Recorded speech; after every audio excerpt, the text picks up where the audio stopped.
آج صبح اسلام آباد کے سب سے بڑے سرکاری ہاسپٹل میں اس کمرے میں جسے شہر کی سب سے محفوظ جگہ ہونا چاہیے تھا 14 نومولود بچے آگ میں جل کر جان سے گئے اور صرف ایک بچہ زندہ نکالا جا سکا۔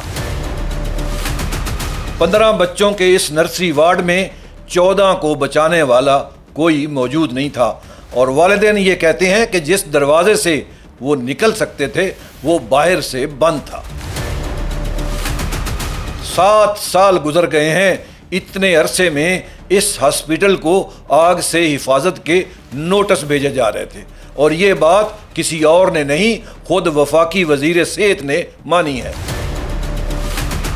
اور جواب میں ریاست نے وہی کیا جو ہر بار کرتی ہے، ایک کمیٹی بنا دی گئی، ایک سیکریٹری کو معطل کر دیا گیا اور 24 گھنٹے میں رپورٹ کا وعدہ کر دیا۔ لیکن آج کے ولاگ کا اصل سوال یہ نہیں ہے کہ آگ کیسے لگی، اصل سوال یہ ہے کہ 14 بچے مرنے کے بعد بھی وہ نظام کیوں نہیں بدلتا جو انہیں اس حالت میں مار دیتا ہے۔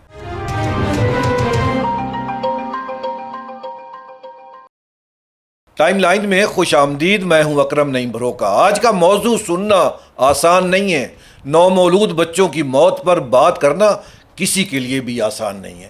ہم اسے سمجھیں گے کیونکہ صرف سمجھنے سے وہ چیز رکتی ہے جو ماتم سے کبھی نہیں رکتی۔ سب سے پہلے تو یہ دیکھتے ہیں کہ ہوا کیا بغیر کسی تجزیے کے۔ 26 اگست کی صبح تقریباً 6:45 بجے Pakistan institute of medical sciences, جسے ہم پمز کہتے ہیں، اس کے مدر اینڈ چائلڈ بلاک کی 3ری منزل پر واقع نرسری وارڈ میں آگ بھڑک اٹھی۔ اس وارڈ میں 9 مولود بچے تھے، نیو بورن بیبیز، جن میں سے بیشتر یا تو انکیوبیٹرز پر تھے یا آکسیجن پر۔ 14 بچے جان سے گئے۔ ایک بچی کو ایک خاتون ڈاکٹر نے کھڑکی توڑ کر باہر نکالا۔ ریسکیو کی 6 گاڑیاں اور 4 ایمبولینسز بھی پہنچ گئی۔ وزیر اعظم نے فوری تحقیقات کا حکم دیا اور ایک اعلیٰ سطحی اجلاس بھی بلایا اور اسی اجلاس میں وفاقی سیکریٹری صحت اسلم غوری کو معطل کر کے اجلاس سے نکل جانے کا کہا۔ ایک تحقیقاتی کمیٹی بھی بنا دی گئی جسے 24 گھنٹوں میں رپورٹ دینا ہے۔ یہ ہے خبر، یہاں تک کوئی رائے نہیں، صرف حقائق ہیں۔ اور اب دنیا نے اس خبر کو کیسے لکھا یہ بھی دیکھ لیتے ہیں، کیونکہ الفاظ کا انتخاب خود ایک بات کہتا ہے۔ CNN کی سرخی یہ تھی، اسلام آباد ہاسپٹل کی آگ نے پاکستان کے دارالحکومت میں کم از کم 14 نیو بارن بیبیز کی جان لے لی ہے۔ الجزیرہ کی سرخی یہ تھی، اندر بند پاکستان ہاسپٹل کی آگ نے 14 نیو بارن بیبیز کو مار دیا۔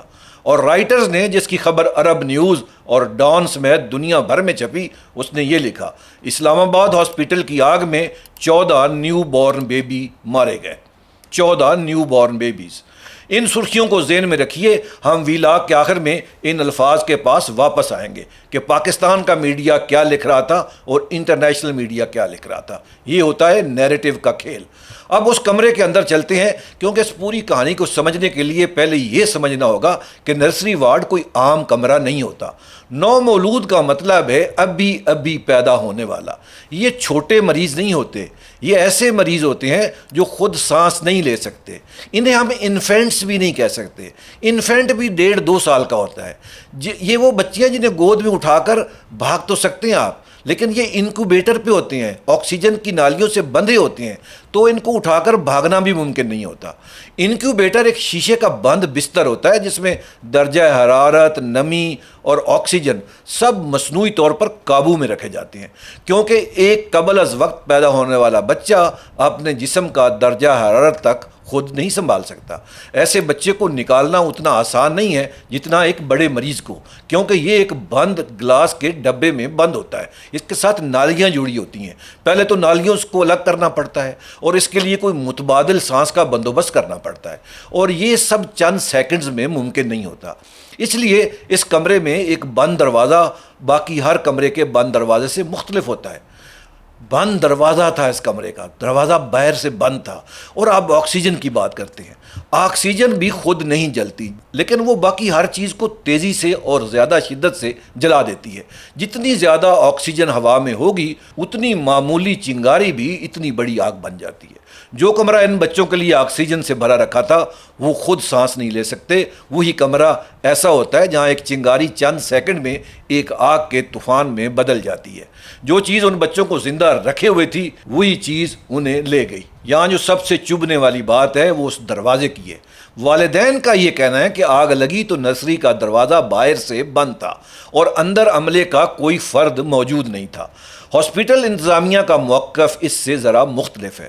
ہاسپٹل انتظامیہ یہ کہتی ہے کہ آئی سی یو میں 2 ڈاکٹرز اور 4 نرسز ہر وقت موجود ہوتی ہیں۔ میں دونوں باتیں آپ کے سامنے رکھ رہا ہوں کیونکہ یہ نقطہ ابھی طے نہیں ہوا، یہ انکوائری رپورٹ سے پتہ چلے گا۔ لیکن انتظامیہ نے دروازہ بند رکھنے کی جو وجہ خود بتائی وہی سب سے زیادہ کھٹکتی ہے۔ ان کا کہنا ہے کہ چونکہ زچہ بچہ وارڈ تھا اور ماضی میں بچے چوری ہونے کے واقعات ہو چکے تھے، اس لیے دروازے بند رکھے جاتے تھے۔ دیکھیے یہاں کیا ہوا، ایک اصل مسئلہ تھا بچوں کی حفاظت کا، اور اس کا حل ایک ایسے طریقے سے نکالا گیا جس نے آگ سے موت کا ایک نیا راستہ کھول دیا۔ یہ فیصلہ کسی ڈاکٹر کے علاج کی غلطی نہیں تھا، یہ اس شخص کا فیصلہ ہے جس کا کام ادارے کے خطرات کا انتظام کرنا تھا، اور جو اس کمرے میں موجود نہیں تھا جہاں یہ سودا طے ہوا، یہاں یہ فیصلہ ہوا۔ دوسری بات ہے جگہ کی۔ ایک متاثرہ خاندان کے فرد ملک اسرار نے ڈان اخبار کو بتایا کہ اس نازک نومولود یونٹ کو ہاسپٹل کے ایک بوسیدہ حصے میں رکھا گیا تھا جہاں مرمت اور تعمیر کا کام جاری تھا، سب سے کمزور مریض سب سے کمزور جگہ پر۔ تیسری بات، اور یہ سب سے زیادہ سخت ہے، 7 سال، یہ 7 سال کا لفظ ذہن میں رکھیں۔ وفاقی وزیر صحت مصطفیٰ کمال نے جیو نیوز پر خود یہ بات مانی کہ ان کی وزارت 7 سال سے اس ہاسپٹل کو آگ سے حفاظت کے نوٹس جاری کر رہی تھی۔ ایک نوٹس جسے 7 سال نظر انداز کیا جائے وہ کوئی وارننگ نہیں رہتا، وہ ایک ریکارڈ بن جاتا ہے، ایک عام پرزہ بن جاتا ہے، ایک ایسے فیصلے کا ریکارڈ جو ہر سال دہرایا گیا، عمل نہ کرنے کا فیصلہ۔ اور آگ لگنے کے بعد پولیس نے دفعہ 322 کے تحت مقدمہ بھی درج کر لیا ہے، یعنی غفلت سے موت کا مقدمہ۔ اب ایک بات جس پر خود سرکاری اداروں کے درمیان اتفاق نہیں ہے وہ یہ ہے کہ آگ لگی کیسے۔ ریسکیو کے ذرائع کے مطابق، اور وزیر صحت نے کہا کہ ایئر کنڈیشنر کا کمپریسر پھٹ گیا اور آکسیجن نے آگ کو بھڑکا دیا، لیکن پیمز انتظامیہ کی اپنی ابتدائی رپورٹ نے کمپریسر اور بجلی کے شارٹ کٹ دونوں کو مسترد کر دیا اور کہا کہ ایک انکیوبیٹر سے جڑا نیوبلائزر پھٹ گیا تھا۔ یہ ایک جیسی ناکامیاں نہیں ہے اور ان کا فرق سمجھنا بھی بڑا اہم ہے، کیونکہ اس سے یہ طے ہوگا کہ جواب دہ کون ہے۔ اس لیے میں یہاں کوئی وجہ نہیں چنوں گا۔ جب کوئی ادارہ یہ تک ایک زبان سے نہیں بتا سکتا کہ اس کی اپنی عمارت میں موجود 14 نومولود بچے کس چیز سے مر گئے تو یہ خود ایک انتظامی ناکامی کا ثبوت ہے، طبی ناکامی کا بالکل نہیں ہے۔ اور جس شخص کے ہاتھ میں اس ادارے کا انتظام ہے اس کے بارے میں ایک بات بھی ضرور کروں گا۔ پیمز کے executive director professor doctor Rana Imran Sikandar ہیں، جو خود ایک ڈاکٹر ہیں اور تربیت کے اعتبار سے ایک معالج ہیں، وہ انتظامی مینیجر تو بالکل نہیں ہیں۔ اور یہ بات نئی نہیں ہے، 14 مہینے پہلے پیمز کے نوجوان ڈاکٹروں نے خود ان کے خلاف اور ان کی انتظامیہ کے خلاف احتجاج کیا تھا اور ان پر بد انتظامی کا الزام لگایا گیا تھا اور آئی سی یو تک میں سہولیات کی کمی کی نشاندہی کی گئی تھی۔ یہ انتباہ عمارت کے اندر سے آیا تھا، ڈاکٹرز نے کیا تھا۔ آگ لگنے سے 1 سال سے بھی زیادہ پہلے ایک اور بات ریکارڈ کا حصہ ہے۔ اسی ایگزیکٹو ڈائریکٹر کے دور میں اسی برس جب سابق وزیر اعظم عمران خان کا آنکھ کا علاج پیمز میں ہو رہا تھا تو کچھ پی ٹی آئی حلقوں نے اس پر سوالات بھی اٹھائے۔ میں اسے ایک تنازع کے طور پر رکھ رہا ہوں کیونکہ یہ آج کے موضوع کا مرکز نہیں ہے۔ مرکز ایک آدمی نہیں ہے، ایک نظام ہے، اور یہ نظام پہلے بھی کچھ ایسا ہی کر چکا ہے۔ آئیے 14 مہینے پیچھے چلتے ہیں۔ سائیوال کا شہر ہے، 9 جون 2024 کا دن ہے۔ سائیوال ٹیچنگ ہاسپٹل کے بچوں کے وارڈ میں آگ لگی ایئر کنڈیشنر کے شارٹ سرکٹ کی وجہ سے، اور 11 بچے جان سے گئے۔ ابھی دیکھیے یہ کہانی کتنی مانوس لگتی ہے، وہی وجہ، وہی مریض اور وہی پہلا سرکاری بیان۔ ہاسپٹل کی اپنی تحقیقاتی رپورٹ نے کہا، یہ میں سائیوال کی بات کر رہا ہوں، کہ بچے طبی وجوہات سے مرے۔ سب کچھ ٹھیک تھا، لیکن سی سی ٹی وی فوٹیج اور آزاد تحقیقات نے کچھ اور ثابت کیا۔ پتہ چلا کہ ہاسپٹل کے آگ بجھانے والے آلات اپریل میں ہی ختم ہو چکے تھے اور وارننگ کے باوجود نہیں بدلے گئے تھے۔ یہ بھی پتہ چلا کہ عملے کو کبھی یہ تربیت ہی نہیں دی گئی تھی کہ ہنگامی صورتحال میں یہ آلات کیسے استعمال کیے جائیں۔ اور سائیوال والے واقعے میں یہ بھی پتہ چلا کہ آگ کے دوران بچوں کو جلدی میں ایک وارڈ سے دوسرے میں منتقل کیا گیا، جس سے ان کی حالت مزید بگڑ گئی۔ اور پھر اس پر حکومت نے کیا کیا؟ پنجاب کی وزیر اعلیٰ مریم نواز ہاسپٹل پہنچی، رپورٹ اور سی سی ٹی وی خود دیکھی، اور 4 سینئر ڈاکٹرز کو، جن میں میڈیکل سپرنٹینڈنٹ بھی شامل تھا، برطرف کر کے گرفتار کرنے کا حکم دیا۔ اس کے بعد کیا ہوا؟ ڈاکٹرز اور پولیس میں تصادم ہوا۔ ینگ ڈاکٹرز ایسوسی ایشن نے پورے پنجاب میں ہاسپٹل بند کرنے کی دھمکی دے دی اور گرفتار ڈاکٹر خاموشی سے رہا کر دیے گئے۔ 14 مہینے بعد تقریباً وہی لوگ، تقریباً وہی جواب۔ یہ 2 سانحے نہیں ہیں، یہ ایک ایسا نظام ہے جس کا نتیجہ پہلے سے طے شدہ ہے۔ یہ آگ بچوں کی جان لے گئی، مگر یہ طبی ناکامی نہیں تھی، یہ انتظامی ناکامی تھی۔ اس کو طبی ناکامی سے مت جوڑیں، یہ انتظامی ناکامی ہے۔ اور جب تک ہم ڈاکٹر سے وہ کام کرواتے رہیں گے جس کی اس نے کبھی تربیت ہی نہیں لی، تو ہمارے نرسری وارڈ ایسے ہی جلتے رہیں گے۔ اب انصاف کا تقاضا یہ ہے کہ دوسری طرف کی سب سے مضبوط بات کو بھی سامنے رکھا جائے۔ کوئی یہ کہہ سکتا ہے کہ میں اسے بہت آسان بنا رہا ہوں۔ کچھ دھماکے ایسے ہوتے ہیں جنہیں کوئی انتظام نہیں روک سکتا۔ ایک کمپریسر یا نیوبلائزر کا اچانک پھٹ جانا ایک حادثہ ہے، بد انتظامی نہیں ہے۔ دنیا کے بہترین نظام والے ہاسپٹلز میں بھی یہ حادثے ہوتے رہتے ہیں۔ یہ ایک مضبوط دلیل تو ہے اور میں اسے پوری طرح تسلیم کرتا ہوں۔ اور یہاں وہ 7 سال کے ہر سال کے نوٹسز میرے ذہن میں آتے ہیں، یہی سائیوال کا واقعہ آڑے آتا ہے۔ ایک دھماکہ حادثہ ہو سکتا ہے، لیکن آگ بجھانے والے آلات کا نہ ہونا، عملے کی تربیت یافتہ نہ ہونا، دروازے کا باہر سے بند ہونا اور 7 سال تک نوٹسز کو نظر انداز ہونا، یہ تو حادثہ نہیں ہے نا۔ یہ وہ چیز ہے جو ایک چھوٹے حادثے کو 14 لاشوں میں بدل دیتی ہے۔ حادثہ چنگاری تھا، موت تو انتظام میں تھا۔ اور اب آتے ہیں میرے تجزیے کی طرف۔ یہ میری اپنی رائے ہے اور آپ کو اس سے اختلاف کا پورا حق ہے۔ دنیا کے اخبار چیخ رہے تھے نو مولود بچے، بیبیز، اور ہمارے اپنے سرکاری بیانات اور انہی بیانات کی زبان دہراتا ہمارا میڈیا ایک اور لفظ کی طرف بڑھ رہا تھا۔ 14 بچے مکمل طور پر جل گئے۔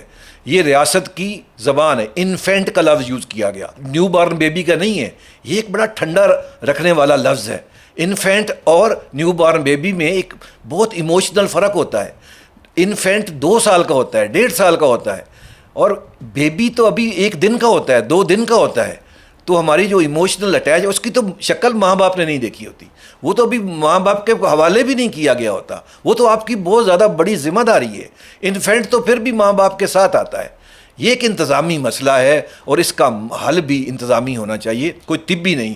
میری رائے یہ ہے کہ ہمارے سب سے بڑے ادارے چلانے کے لیے ہم غلط تربیت کے لوگ بٹھا دیتے ہیں۔ ایک بڑا ہاسپٹل ایک بڑا ادارہ ہے جس میں بجٹ ہے، خریداری ہے، حفاظتی نظام ہے، عملے کی تربیت ہے، ہزاروں لوگوں کا انتظام ہے۔ ذرا سوچئے کہ ایسے ادارے کو چلانے میں کیا کیا آتا ہے۔ ہر منزل کے آگ بجھانے والے آلات کی مدت کب ختم ہو رہی ہے اور ان کی تجدید کا بجٹ کہاں سے آئے گا۔ ہر شعبے کے عملے کو سال میں کتنی بار ہنگامی مشق کروانی ہے، کون سا وارڈ کس عمارت میں محفوظ ہے اور کون سا مرمت کے دوران خطرے میں، کس کس نوٹس پر عمل ہوا اور کس پر نہیں، اور اس کا حساب کس کے پاس ہے۔ یہ سب میڈیسن نہیں ہے، یہ طب نہیں ہے، یہ انتظامی مسئلہ ہے اور یہ ایک الگ ہنر ہے۔ ایک بہترین ڈاکٹر لازمی طور پر ایک بہترین منتظم نہیں ہوتا، اور یہ اس کی کوئی کمی نہیں ہے، یہ صرف ایک الگ تربیت ہے جو اس نے کبھی لی ہی نہیں ہے۔ اس نے برسوں یہ سیکھا ہے کہ ایک مریض کو کیسے بچانا ہے، اس کی تشخیص کیسے کرنی ہے اور اس کو دوائی کون سی دینی ہے، آپریشن کیا کرنا ہے۔ اس کو یہ نہیں کبھی تربیت دی گئی کہ ایک عمارت میں 10,000 مریضوں کو کیسے محفوظ رکھنا ہے۔ نجی شعبے میں ایسے سینئر ایگزیکٹوز موجود ہیں جنہوں نے پوری زندگی بڑے اداروں کو چلانے میں گزاری ہے، جن کی تربیت ہی خطرات کا انتظام، نظام اور جواب دہی ہے، اور جو یہ جانتے ہیں کہ ایک بڑے ادارے میں ایک نظر انداز شدہ نوٹس کیا قیامت ڈھا سکتا ہے۔ ایسے کسی بھی ادارے کا، خواہ وہ پبلک ادارہ ہو پرائیویٹ ہو، اس کا انتظامی سربراہ ایک تربیت یافتہ منتظم ہونا چاہیے اور ڈاکٹر کو وہ کام کرنے دیں جس کے لیے اس نے برسوں پڑھا ہے، علاج کرنے دیں۔ خیبر پختونخوا نے 2015 کے MTI قانون میں اس کی ایک شکل آزمائی، جہاں ہاسپٹلز کو نجی شعبے کے ماہرین پر مشتمل بورڈز کے حوالے کیا گیا تھا۔ وہ تجربہ زیر بحث ہے اور بحث طلب ہے، مکمل نہیں، لیکن کم از کم اس نے صحیح سوال تو پوچھا۔ اور اب مجھے اپنی اس رائے کی قیمت بھی بتانی ہے۔ میں اچھی طرح جانتا ہوں کہ میرے ڈاکٹرز کی جو برادری ہے وہ اسے پسند نہیں کرے گی اور کچھ اسے اپنے شعبے پر حملہ بھی سمجھیں گے۔ میں ان سے یہی عرض کروں گا کہ یہ حملہ نہیں ہے۔ ڈاکٹر کو انتظامی کرسی سے ہٹانا اس کی کوئی تحقیر نہیں ہے، اس کی حفاظت ہے، کیونکہ آج ہر آگ کے بعد گرفتار بھی وہی ہوتا ہے۔ سائیوال میں ڈاکٹرز گرفتار ہوئے، منتظم نہیں۔ اور میں یہ بھی مانتا ہوں کہ نجی شعبے کے منتظم کا اپنا علیحدہ خطرہ ہوتا ہے کہ کہیں علاج منافع کے تابع نہ ہو جائے۔ یہ ایک حقیقی قیمت ہے اور میں اسے چھپانا بھی نہیں چاہتا، لیکن ایک جلتی ہوئی نرسری اور ایک مہنگے علاج کے خطرے کے درمیان میں جانتا ہوں کہ میں کس طرف کھڑا ہوا ہوں، اور یہ کہ اس طرف کھڑے ہونے کی ایک قیمت ہے۔ تو پھر ہم نے آگے کیا دیکھنا ہے؟ 3 چیزیں۔ پہلی، وہ 24 گھنٹے والی رپورٹ، کیا وہ آگ کی وجہ اور دروازے کے سوال کا 2 ٹوک جواب دے گی یا صرف ایک اور کاغذی تحقیق رہ جائے گی؟ دوسری ہے گرفتاریاں۔ یہ دیکھنا ہوگا کہ گرفتار کون ہوتا ہے اور کیا اس بار زنجیر انتظامی سربراہ تک پہنچتی ہے یا پھر وہیں رک جاتی ہے جہاں سائیوال میں رکی تھی۔ اور تیسری بات غور کرنے والی یہ ہے کہ یہ جو پیمز کی عمارت ہے، کیا ان 7 سال پرانے نوٹسز پر اب عمل ہوگا یا نہیں، اور کیا صرف پیمز پر ہی عمل ہوگا یا ملک کے باقی سرکاری ہاسپٹلز پر بھی؟ ان تینوں کو ایک ساتھ رکھ کر دیکھیے گا۔ اور آخر میں ایک اور بات، ریاست کے ادارے نے لکھا کہ بچے مکمل طور پر جل گئے، دنیا نے لکھا نیو بارن بیبیز۔ جب تک ہمارے ادارے چلانے والے یہ لفظ نہیں کہہ سکتے کہ بچے، انفینٹ اور نیو بارن بیبی میں فرق کیا ہوتا ہے، تب تک اپنی زبان میں اور اپنے فائلوں میں اس چیز سے وہ فاصلہ ہی رکھیں گے جس کے وہ جواب دہ ہیں۔ تب تک کمیٹیاں بھی بنتی رہیں گی اور وارڈ بھی جلتے رہیں گے۔ امید ہے کہ آج کا ویلاگ آپ کو مفید لگا ہوگا۔ میں نے تمام سورسز ڈسکرپشن میں ڈال دیے ہیں۔ اب مجھے اجازت دیجیے، اللہ نگہبان۔